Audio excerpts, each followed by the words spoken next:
એ ખરદન તને એવું ન લાગતું કે તારે મારું કઈક સેટિંગ કરાવવું જોઈએ?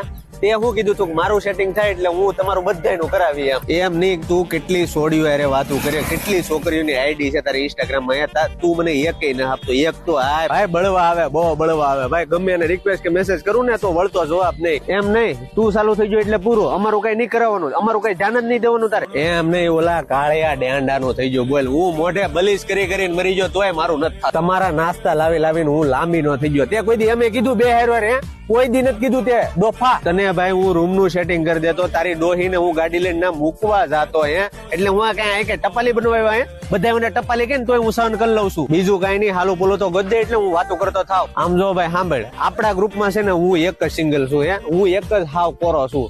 એટલે મને ક્યારેક તો એમ જ લાગે તું જ મારું સેટિંગ નથી થતું, તું જ તેને છોકરીને છે ના પડી જશે કારણ રિક્વેસ્ટ એક્સેપ્ટ ન કર. હવે ભાઈ મારે કરવું નથી ભાઈ, તારા કાંધમાં જ કોઈ છે. જા ઉપડ જા, વિદાય લે.